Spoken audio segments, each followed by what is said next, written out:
Welcome back to the UN headquarters as the first day of the general debate of the United Nations General Assembly continues. Let's go and listen.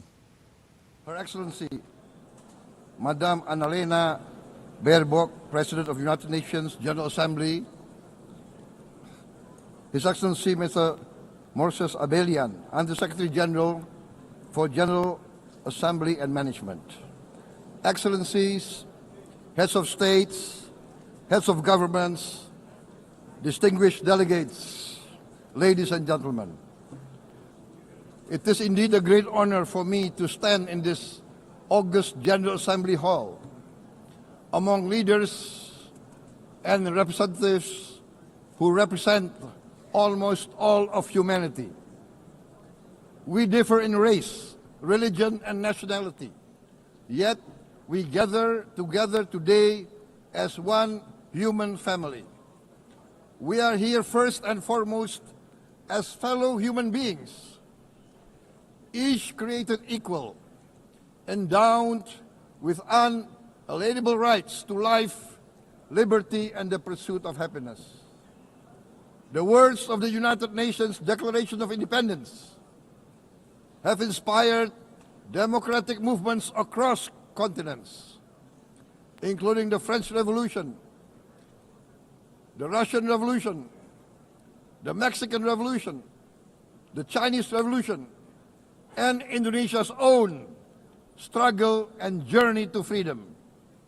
It also gave birth to the Universal Declaration of Human Rights, adopted by the United Nations in 1948. All men are created equal was the creed that opened the way to unprecedented global prosperity and dignity. And yet, in our own era of scientific and technological triumphs, an era capable of ending hunger, poverty, and environmental ruin, we also continue to face today grave dangers, challenges, and uncertainties.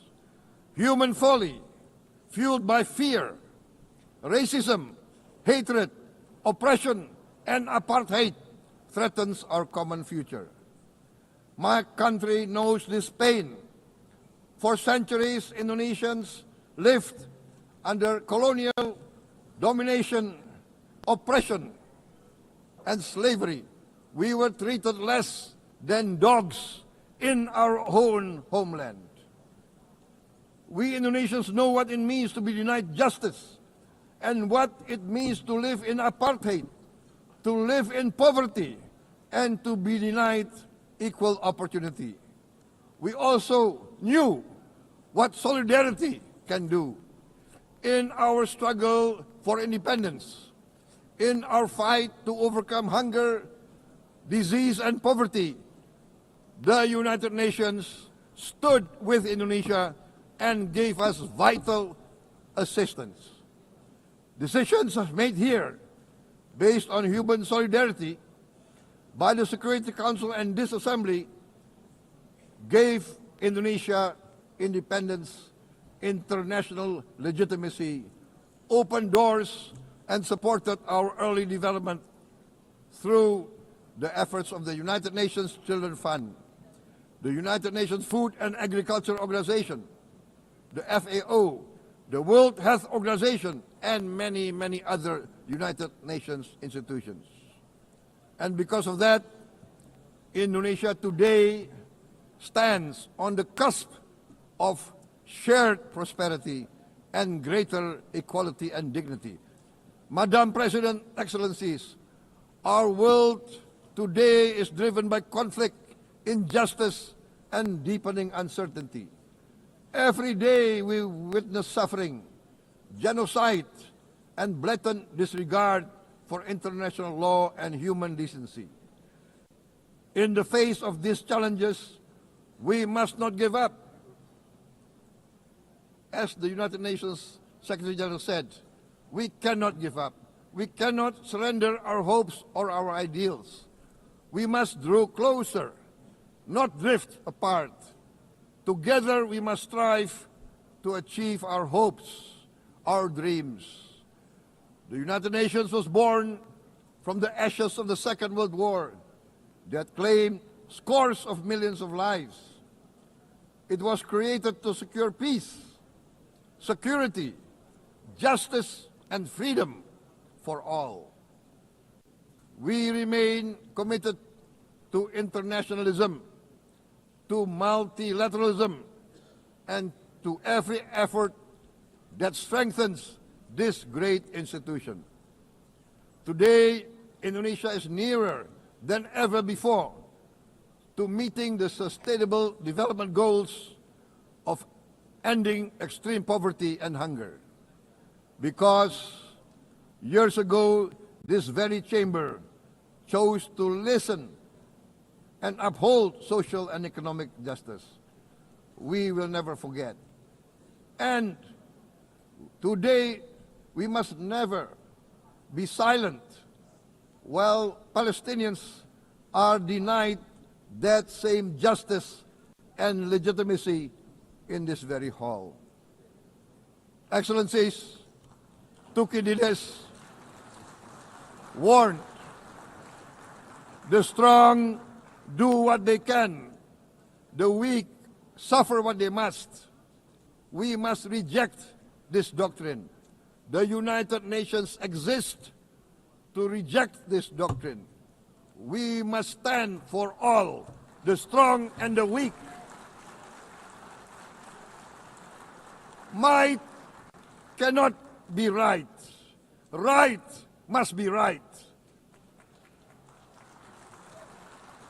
Indonesia today is one of the largest contributors to United Peacekeeping Forces. We believe in the United Nations. We will continue to serve where peace needs guardians, not with just words, but with boots on the ground. If and when the United Nations Security Council and this great assembly decide Indonesia is prepared to deploy 20,000 or even more of our sons and daughters to help secure peace in Gaza or elsewhere,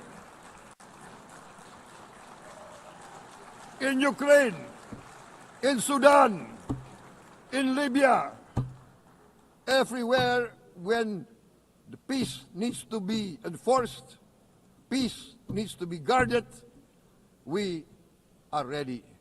We will take our share of the burden, not only with our sons and daughters, we are also willing to contribute financially to support the great mission to achieve peace by the United Nations. Madam President, Excellencies, I propose to this Assembly a message of hope and optimism, grounded in action and execution. Today, we heard the speech of Madam President, the President of the United Nations General Assembly. Yes, it is true what she said. Without the International Civil Aviation Organization, will we be here today? Will we sit in this great hall? Without the United Nations, we cannot be safe. No country can feel secure. We need the United Nations, and Indonesia will continue to support the United Nations, even though we still struggle. But we know the world needs a strong United Nations. The world's population is growing. Our planet is under strain. Food, energy, and water insecurity haunt many nations. We choose to answer these challenges directly at home and to help abroad wherever we can. This year, Indonesia recorded the highest rice production and grain reserves in our history. We are now self-sufficient in rice, and we are starting now to export rice to other nations in need. including providing rice for Palestine. We are building resilient food supply chains, strengthening farmer productivity, investing in climate-smart agriculture to ensure food security for our children and for the children of the world. We are confident in a few years' time, Indonesia will be the granary of the world. As the world's largest island state, we testify before you that we are already experiencing the direct consequences of climate change, particularly the threat of rising sea levels. The sea level on the north coast of our capital city is increasing by 5 centimeters every year. Can you imagine in 10 years? Can you imagine in 20 years? For this, we are forced to build a giant seawall, 480 kilometers in length. It will take us maybe 20 years, but we have no choice. We have to start now. Therefore, we choose to confront climate change not by slogans, but by immediate steps. We are committed to meeting our 2015 Paris Agreement obligations. We aim to achieve net zero emission by 2060, and we are very confident we can achieve net zero emission much earlier. We aim to reforest more than 12 million hectares of degraded forest, to reduce forest degradation, to empower local communities with quality green jobs for the future. Indonesia is shifting decisively from fossil fuel-based development towards renewable-based development. From next year, most of our additional power generation capacity will come from renewables. Our goal is clear: to lift all of our citizens out of poverty and make Indonesia a hub for solutions to food, energy, and water security. Madam President, Excellencies, we live in a time when hatred and violence can seem to be the loudest voices. But beneath this loud noise lies a quieter truth, that every person longs to be safe, to be respected, to be loved, and to leave a better world to their children. Our children are watching. They are learning leadership, not from textbook, but from our choices. Today, still, a catastrophic situation in Gaza is unfolding before our eyes. At this very moment, the innocent are crying for help, are crying to be saved. Who will save them? Who will save the innocent? Who will save the old and women? Millions are facing danger at this very moment. As we sit here, they are facing trauma.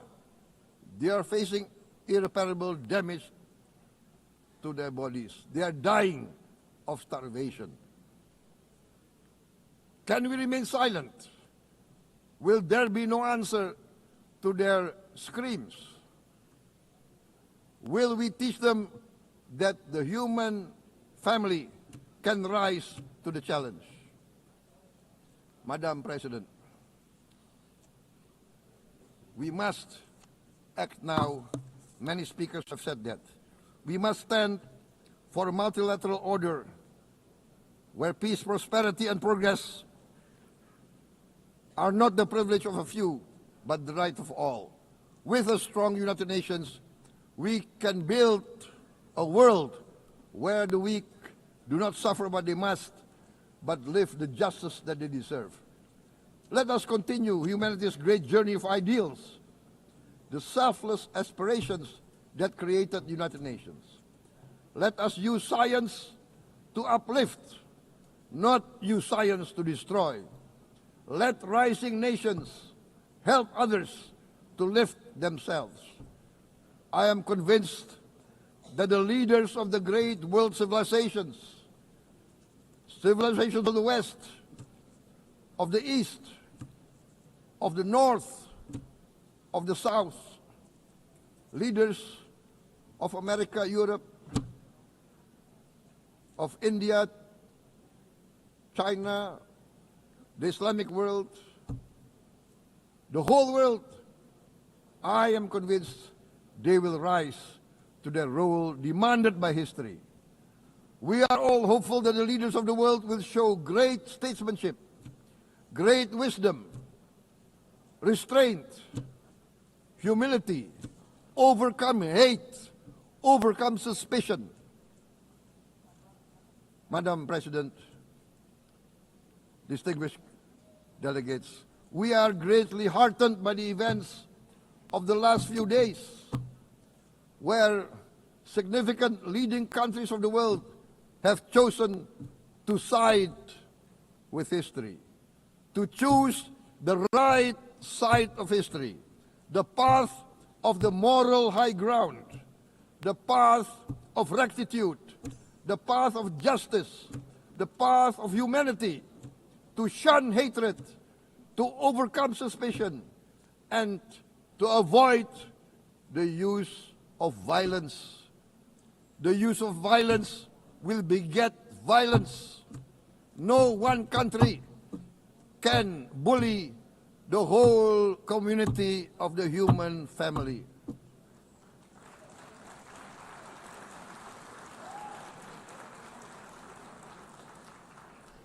We may be weak individually, but the sense of oppression, the sense of injustice has proven in the history of mankind that this sense of injustice, this sense of oppression will unite into a strong force that will overcome this oppression, that will overcome this injustice. To close, I would like to reiterate again Indonesia's complete support for the two-state solution in Palestine. We must have an independent Palestine, but we must also recognize, we must also respect, and we must also guarantee the safety and security of Israel. Only then we can have real peace, and no longer hate and no longer suspicion. The only solution is this two-state solution. Two descendants of Abraham must live in reconciliation, peace, and harmony. Arabs, Jews, Muslims, Christians, Hindus, Buddhists, all religions, we must live as one human family. Indonesia is committed to being part of making this vision a reality. Is this a dream?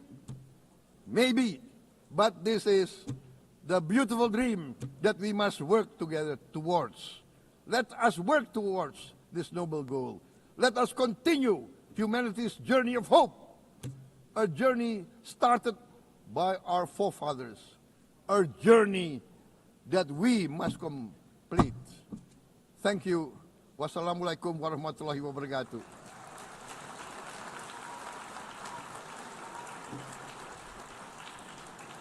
Shalom. Om Santi, Santi, Santi Om. Namo Buddhaya. Thank you very much. May God bless us all. May peace be upon us. Thank you very much. Thank you.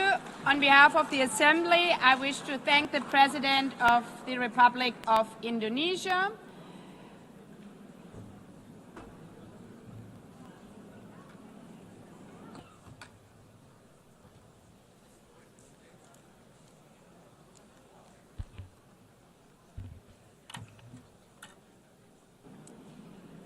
The Assembly will hear an address by His Excellency Recep Tayyip Erdogan, President of the Republic of Turkey. I request protocol to escort His Excellency and invite him to address the Assembly.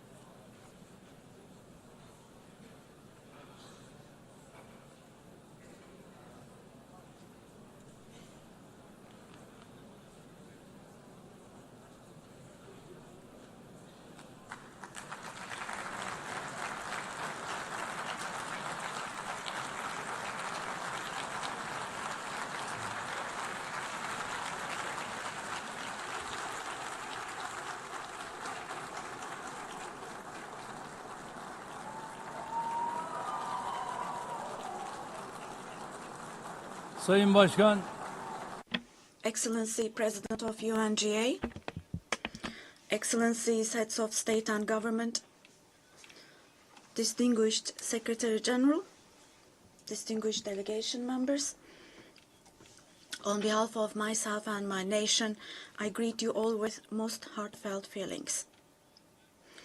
I wish for the 80th United Nations General Assembly to bring blessings to all humanity. I am deeply honored to address you once again from this podium, which represents the collective conscience of humanity. I congratulate Mr. Young, who has completed his term as President of the General Assembly, and I wish success to Ms. Baerbock, who has taken over this position. At the outset of my speech, I would like to first express my regret at the absence today of the President of the State of Palestine, Mahmoud Abbas, at a time when Palestine is being recognized by an increasing number of countries. Today, we stand here on this podium. I stand here on this podium alongside my 86 million citizens, also for our Palestinian brothers and sisters whose voices are being silenced. I'd like to thank all the countries who announced that they recognize the state of Palestine, and I call on all the other countries who have not done so yet to do so, to recognize the state of Palestine as soon as possible. Esteemed President, distinguished members, the United Nations Charter was signed in San Francisco 8 years ago, and it entered into force on October the 24th, 1945. I would like to recall here again the first words of the first article of the UN Charter. Quote, "The purpose of the United Nations is to maintain international peace and security," unquote. As we celebrate the 80th anniversary of the UN in this hall, grave events are unfolding in many parts of the world that cast a shadow over the very first words of the UN Charter's opening article.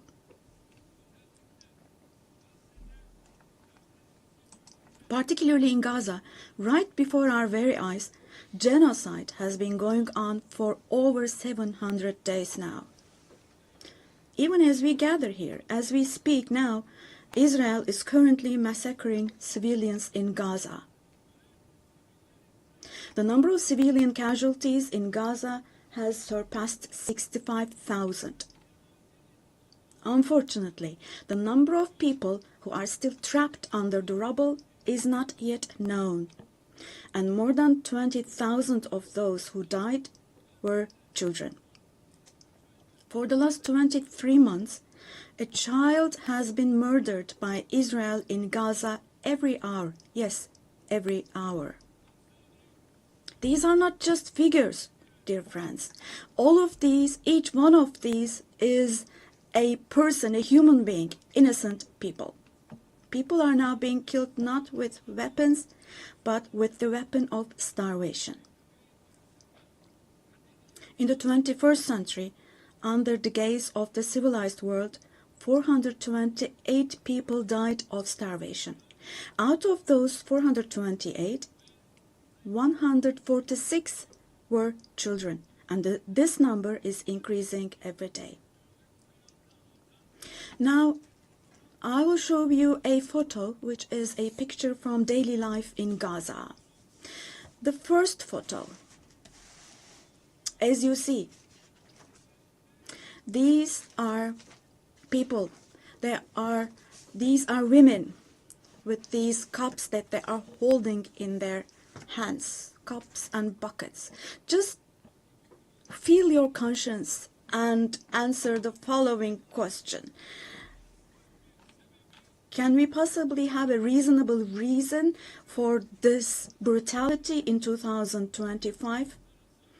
But this shameful picture in Gaza has been unfolding and is being repeated every day for 23 months now. And there are 2.5 million Gazans who live in 365 square kilometers. And every day what happens is they are being dragged from one place to another.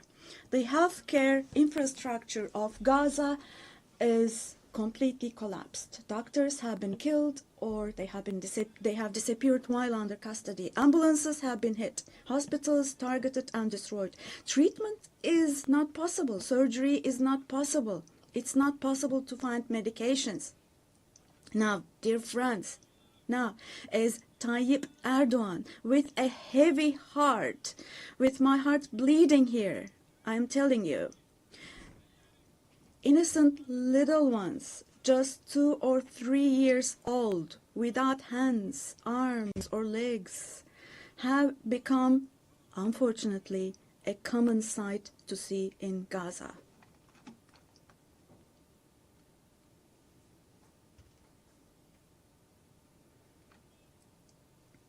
This one.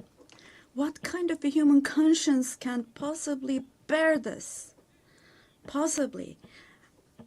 How can one stay silent vis-a-vis this? In a world where children are dying of starvation and lack of medication, can we possibly have calm and peace? We all are parents. We have children or grandchildren who we dearly cherish. Here, say in America or in Europe, anywhere in the world, when a small rose thorn hurts a child's hand, the hearts of parents break. But in Gaza, children's hands, arms, and legs are being amputated without anesthesia. Now, I'm extremely sorry to say, but this represents the lowest point of humanity. Human history has not witnessed such bloodshed within the last century. All of this is happening before our very eyes. The genocide in Gaza is being broadcast live every moment through the media and social media. So far, Israel has deliberately killed 250 journalists working in national and international media in Gaza.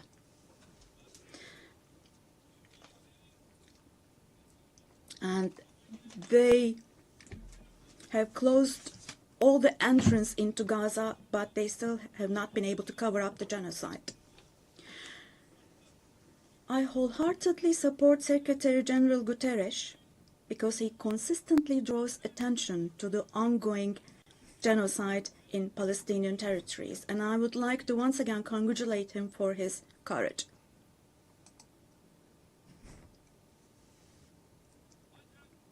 But the United Nations has not even been able to protect its own personnel in Gaza, unfortunately. In Gaza, 500 people rushing to help others have been killed. Out of those 500, 326 were UN staff members. Esteemed President, distinguished members, now, genocide, like the Holocaust, is a shameful concept which refers to the mass extermination of people. It's a barbaric concept. But today, it's not only people who are being killed in Gaza, mind you. Animals are being targeted and killed in Gaza. In Gaza, agricultural land, gardens, trees, grass, century-old olive trees are being destroyed. In Gaza, water supplies are being destroyed and polluted. Buildings, homes, libraries, hospitals, schools, mosques, churches, and historical structures in Gaza are being deliberately destroyed. The soil of Gaza is being rendered useless for humans, for animals, and for plants. So now let me show you yet another photo. And let me ask you here, look at this photo. What could this photo here possibly have to do with security concerns? This is being against life, don't you think? Let me state this openly from this podium. There is no war in Gaza. We cannot possibly talk about the presence of two sides in Gaza. Because in Gaza, on one side, there is a regular army with the most modern, most lethal weapons, and on the other hand, there are innocent civilians, innocent children. This is not fight against terrorism. This is an occupation, deportation, exile, genocide, and life destruction, mass destruction policy carried out by invoking the events of October the 7th. Today, while Gaza is being destroyed under the pretext of Hamas, concurrently, simultaneously, the West Bank, where Hamas is not in power, is also being occupied step by step, and innocent civilians are being massacred through executions. Moreover, Israel is not limiting itself to Gaza and the West Bank only. By launching attacks on Syria, on Iran, Yemen, and Lebanon, Israel is also threatening regional peace. Just recently, an Israeli attack took place against a delegation meeting in Qatar for ceasefire negotiations. The attack on Qatar has also shown that the Israeli leadership is now completely out of control. Netanyahu is not obviously interested in forging peace or releasing the hostages. Not only Israel's neighbors, but all countries in the Middle East are subject to the Israeli government's reckless threats. And we must realize the following. Due to the increasing aggression of Israel, in Europe and the West in general, the values that emerged after the Second World War have been eroded. The most fundamental human rights, such as freedom of expression, freedom of the press, freedom of assembly and protest, women's rights, children's rights, democracy, equality, and justice, have been shelved away. At this point, we all have to see the following truth, my dear friends. The Israeli government, driven by an obsession with the promised lands, is openly threatening regional peace and the shared values of humanity.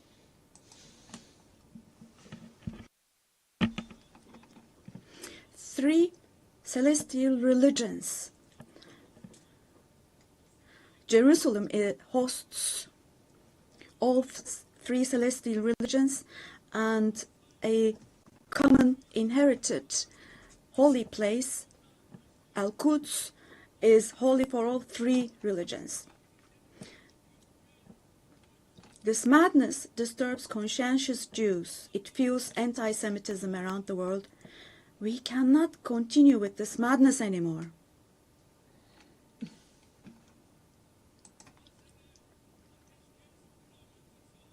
We have to have ceasefire in Gaza as soon as possible. Attacks should stop. Humanitarian aid should be able to enter with no obstacles. The genocide team should be held accountable vis-à-vis international law. And God willing, this will definitely happen. Vis-à-vis the barbarity taking place in Gaza, everyone who is keeping silent is accomplice to this barbarity. From here, I would like to call on all the heads of state and government. Today is the day. Today is the day to stand firm alongside the oppressed Palestinians and alongside humanity. While your peoples back home are reacting to the barbarity in Gaza, do show the courage to take action here. Fulfill your humanitarian duty toward Gaza, where children are raising children. On this occasion, I would like to say the following. There are peoples all around the world who are taken to the streets. Unarmed activists and volunteers from different countries of the world, academicians, students, journalists, everyone, all the defenders of Palestine. I would like to say to them, thank you so much, and clear bows and favorable winds for their actions. Esteemed delegation members, for 13 years, I have spoken to you from this platform about the oppression and conflicts in our neighbor, Syria. Just as I raise my voice today for the oppressed people of Gaza, likely for 13 years, I have also drawn attention to the cries of the Syrians, and here I became their voice and breath as well. The persecution that caused the death of 1 million people and that forced millions more to flee their homeland has, thankfully, become a thing of the past with the December 8th revolution. Our Syrian brothers and sisters opened the door to a new period as of December the 8th. I believe that the people of Syria who fought against a bloodthirsty regime will also be able to carry the victory they achieved at great cost to its rightful place, God willing. We'll support with all our means the vision of a one and unified Syria with no forms of terrorism, especially ISIS, being present. A free Syria where security is established is what we want. As stability takes root in Syria, the winners for sure will be all the neighboring countries, our entire region, along with Syrians. And the brotherly countries in the Gulf. I would like to thank them for their contributions for Syria to recuperate. All the regional and international actors who share the same principles with us, God willing, we will continue with our cooperation with all those actors in the same manner. Esteemed friends, we hope that the nuclear issue with our neighbor Iran will be resolved through diplomacy as soon as possible. It should not be forgotten that our region cannot tolerate yet another crisis. Meanwhile, the stability, security, and prosperity of our neighbor Iraq are extremely important for the well-being of our region. In this regard, we attach great importance to strategic moves based on stability and prosperity, such as the Development Path Project. In the north, we are hosting with great enthusiasm the Istanbul process between Russia and Ukraine, both of which are our neighbors. Through direct talks, we facilitated the exchange of several prisoners and corpses and we worked to identify the modalities of peace negotiations between the parties. Don't forget, there is no winner of war and no losers of a just peace. So with this motto in mind, in the coming days also, we will continue to work hard for a peaceful ceasefire. Meanwhile, we have encouraged the parties from the very beginning to establish peace between Azerbaijan and Armenia. We are pleased that steps were taken on August the 8th, steps that will enable the establishment of lasting peace between the two countries. I would like to once again congratulate the President of Azerbaijan, Ilham Aliyev, the Prime Minister of Armenia, Nikol Pashinyan, and the American President Donald Trump, who contributed to this process, and I would like to congratulate them. On this occasion, I would also like to state that the normalization process between our country and Armenia is progressing as planned. Within the scope of the Ankara process, which is another of our mediation activities, we continue our efforts to resolve the conflict between Somalia and Ethiopia. I hope that the parties will successfully conclude this genuine initiative as soon as possible. Distinguished delegation members, we have been implementing the Montreux Convention, which guarantees security in the Black Sea.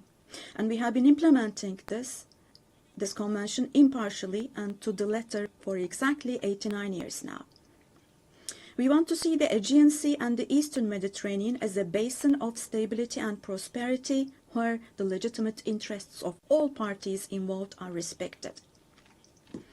We are ready for constructive cooperation on all issues, particularly on energy and the environment, and we expect the same approach from our neighbors. On this occasion, I would like to particularly underline that projects which exclude Turkey and the Turkish Republic of Northern Cyprus in the Eastern Mediterranean, such projects which exclude us will not be successful. Turkey has rights and authority in the western part of the island of Cyprus, while the Turkish Cypriots have legitimate rights in the areas surrounding the island. An Eastern Mediterranean Conference, which we have proposed before, would contribute to finding common ground. Resolving the Cyprus issue has been tried many times before, but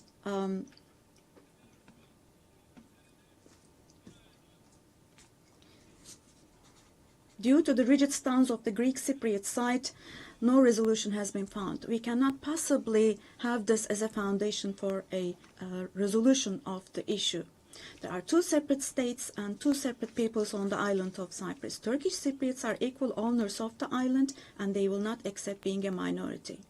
The international community must put an end to the unfair and inhumane isolation that the Turkish Cypriots have been subjected to for half a century now. I reiterate the call I made at the last 3 UN General Assemblies. Let me repeat. I call on the international community to recognize the Turkish Republic of Northern Cyprus and to establish diplomatic, political, and economic relations with it. Esteemed President, distinguished members, in the coming period, we desire a new beginning and vision in Turkey-European Union relations. This should not be a vision that just saves the day, but rather a vision that redefines the horizon and shapes our shared future. For this, it is of course important that the European Union is as willing and determined as we are. As a net security provider, we continue to contribute to the operations and missions of the United Nations, NATO, OSCE, and the European Union. The annual NATO summit next year will be held in Turkey, in Ankara. The USA, who is our NATO ally, our relations with them are continuing on trade, investments, energy, defense, industry, in addition to other many areas, and we're strengthening our relations with them. Meanwhile, we attach great importance to the peace, stability, and prosperity of our brotherly countries in Central Asia, which is our ancestral homeland. Our Organization of Turkic States is moving forward with confidence on the path to becoming a global actor, going beyond being merely a regional umbrella. We are making intensive efforts to ensure the continuation of peace and stability in the Balkans, where we have strong historical, cultural, and people ties. The Balkan Peace Platform, which we established in July, is the newest and most concrete manifestation of our efforts in this direction. And this October, we'll once again assume the command of KFOR forces. In Afghanistan, our fundamental desire is that the current administration demonstrates an approach that embraces the society and that takes human values into consideration. In this process, it is essential that the international community does not leave Afghan people alone, and as Turkey and as the Turkish nation will stand by the Afghan people at all times. Esteemed friends, in South Asia, we consider the preservation of peace and stability to be of utmost importance. We are pleased with the ceasefire achieved following the tensions last April between Pakistan and India, the tension which had escalated into a conflict. It is important to see a cooperation between the two countries when it comes to counterterrorism. The issue of Kashmir should be resolved on the basis of resolutions of the UN for the best for our brothers and sisters in Kashmir through dialogue, we hope.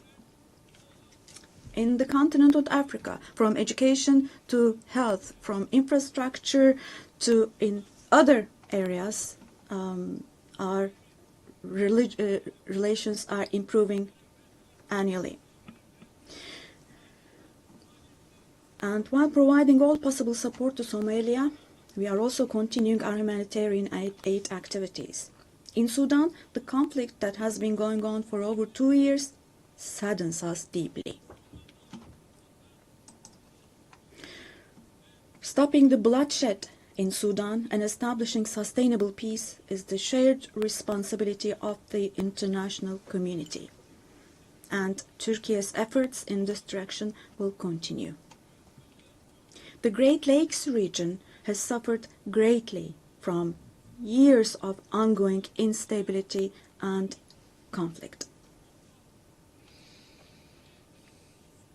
Our hope is that these conflicts in the east of the Democratic Republic of the Congo will give way to lasting peace and stability.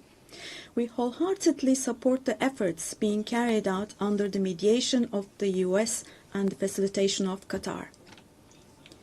The increasing terrorist activities in West Africa, particularly in the Sahel Basin, are also of great concern to us.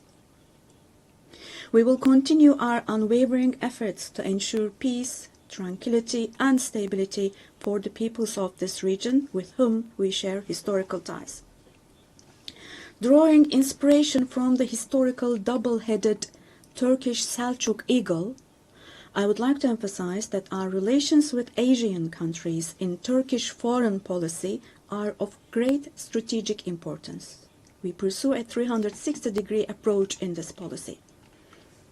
Within the framework of our Return to Asia initiative, we are deepening our engagement with regional organizations such as ASEAN, the Indian Ocean Rim Association, for example. We will continue to develop new partnerships with Asian countries, and we attach great importance to developing our relations with Latin America and the Caribbean region in a spirit of partnership and a win-win approach. We are determined to further strengthen the friendly ties we have established with all the countries in the region. Esteemed delegation members, increasing protectionist trends in international trade and disruptions in supply chains are leading to fundamental changes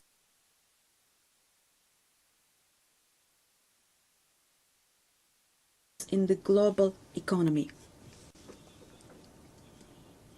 To successfully address current challenges, we support the reform of rules-based international trade, including the World Trade Organization.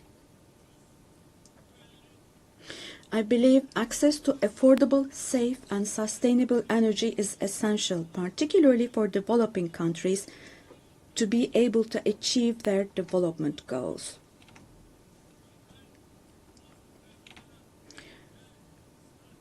We are resolutely advancing the strategically important Trans-Caspian East-West Middle Corridor project, which extends from China to Europe. We contribute to the development of world trade with our modern transportation infrastructure and the Baku-Tbilisi Kars line.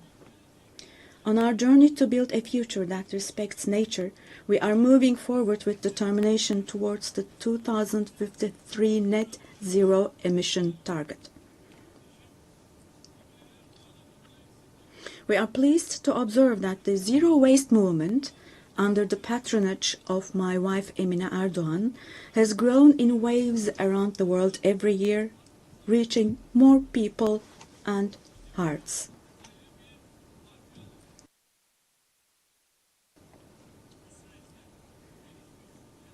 In this process, it is no longer a choice for developed countries to fulfill their responsibilities. It has now become an obligation for them. As one of the countries providing the most development aid in the world, we are striving to achieve the UN Sustainable Development Goals.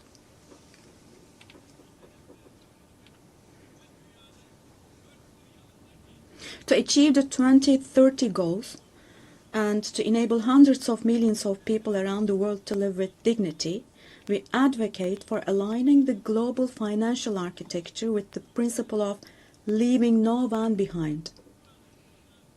And here, let me also particularly draw your attention to the following.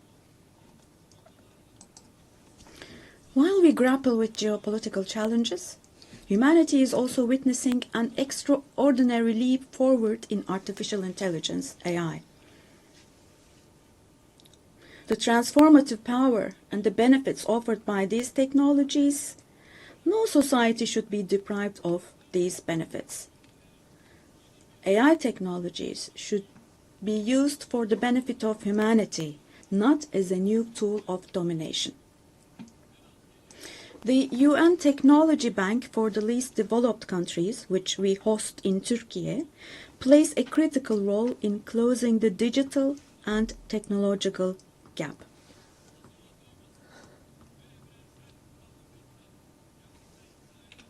We have prepared a children's rights convention in the digital world, and we will soon open this up for ratification. I'm sure this will create a lot of awareness in this area, and we expect your support for this. On the other hand, in today's world, where racism, xenophobia, and particularly Islamophobia have reached alarming levels, combating these trends that directly threaten the culture of coexistence has now become an essential duty for humanity. It is significant that Mr. Moratinos, High Representative of the Alliance of Civilizations, has also been appointed as the UN Secretary General's Special Envoy on combating Islamophobia. As I stated here last year, the institution of the family is under threat today as never before. Defending the family, consisting of a woman and a man, means defending humanity, defending nature, life, and the future. Turkey will continue to defend the family in the face of ever-increasing attacks. Distinguished delegation members, the roots of the UN, established to prevent humanity from experiencing the disaster of war again, are filled with values that will eliminate the dark era we are in.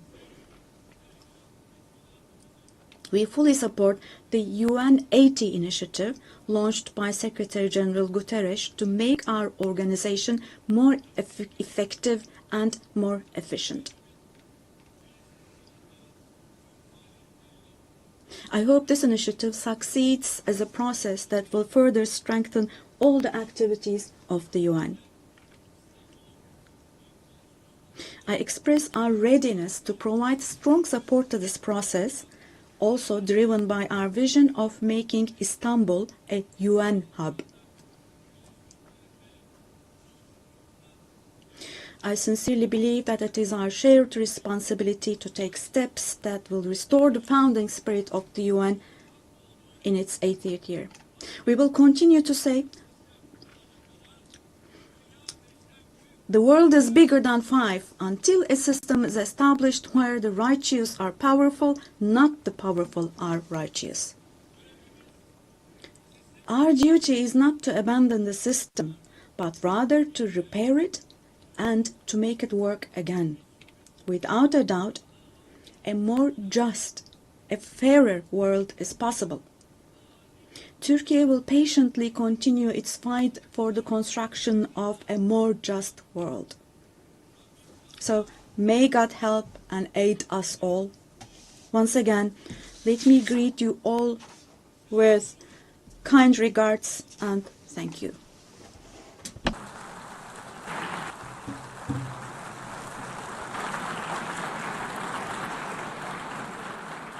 On behalf of the Assembly. Well, we continue to listen to statements from different world leaders at the UN General Assembly, the first day of the general debate in this 80th session as the international organization celebrates 80 years of its founding. We listen to the statements of the Indonesian president, the president of Turkey, Prabowo Subianto and Recep Tayyip Erdogan. Both their speeches were focused mainly in the current genocide that is being carried out in Palestine, the immediate need to achieve a ceasefire and to allow humanitarian aid to enter and help the Palestinian people. The president of Turkey provided pictures of the current disaster that's being experienced, especially the security crisis that is happening, the food crisis that's happening, the famine that has been declared, and how it impacts the most vulnerable. In this case, it showed pictures of small children, of babies that are suffering from extreme malnutrition. That's why he called on the conscience of the world and the international community to immediately take action to put an end to these atrocities that are taking place in Gaza. Both heads of states also made emphasis on the importance of achieving peace based on international law and to not allow how the Indonesian president referred to them bullies to impose their worldviews and impose their doctrines. So we're going to stay tuned with what is happening in the UN. Stay with us for more updates.